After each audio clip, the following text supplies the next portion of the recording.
শ্লোক 14 সর্বমেতদ ঋতং মন্যে যন্ত্রাং বদসি কেশব নহি তে ভগবন ব্যক্তিং বিদুদেবা ন দানবাহ 14 সর্বং সমস্ত এততেই ঋতম সত্য মন্যে মনে করি যৎ যা মাম আমাকে বদসি বলেছ কেশব হে কৃষ্ণং না হি অবশ্যই তে তোমার ভগবন হে পরমেশ্বর ভগবান ব্যক্তিম তত্ত্ব বিদু জানতে পারে দেবার দেবতারা না দানবা দানবেরা গীতার গান হে কেশব তোমার এই গীত বাণী যত সর্বসত্য মানি আমি সে বেদসম্মত তোমার মহিমা তুমি জান ভালো মতে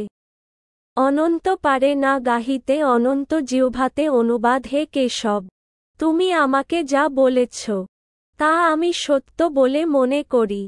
হে ভগবান দেবতা অথবা দানবেরা কেউই তোমার তত্ত্ব যথাযথভাবে অবগত নন তাৎপর্য অর্জুন এখানে দৃঢ়ভাবে প্রতিপন্ন করছেন যে নাস্তিক ও আসুরিক ভাবাপন্ন মানুষেরা কখনোই ভগবান শ্রীকৃষ্ণকে জানতে পারে না এমনকি দেবদেবীরা পর্যন্ত তাকে জানতে পারেন না সুতরাং আধুনিক যুগের তথাকথিত পণ্ডিতদের সম্বন্ধে কি আর বলার আছে ভগবানের কৃপায় অর্জুন উপলব্ধি করতে পেরেছেন যে শ্রীকৃষ্ণই হচ্ছেন পরম তত্ত্ব এবং তিনি পূর্ণ শুদ্ধ তাই আমাদের অর্জুনের পদাঙ্ক অনুসরণ করা উচিত কারণ ভগবদ্গীতাকে তিনিই যথাযথভাবে গ্রহণ করেছিলেন চতুর্থ অধ্যায়ে যে কথা বলা হয়েছে পরম্পরা নষ্ট হয়ে যাওয়ার ফলে ভগবদ্গীতার জ্ঞান মানুষ হারিয়ে ফেলে তাই অর্জুনের মাধ্যমে ভগবান সেই পরম্পরা পুনঃপ্রতিষ্ঠা করলেন কারণ অর্জুন হচ্ছেন তার সখা ও পরম ভক্ত সুতরাং গীতোপনিষদ ভগবদ্গীতার প্রস্তাবনায় আমরা বলেছি যে গুরু শিষ্য পরম্পরার মাধ্যমে ভগবদ্গীতার জ্ঞান আহরণ করা উচিত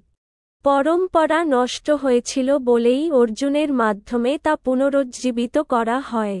শ্রীকৃষ্ণের সমস্ত নির্দেশগুলি অর্জুন সম্পূর্ণভাবে গ্রহণ করেছিলেন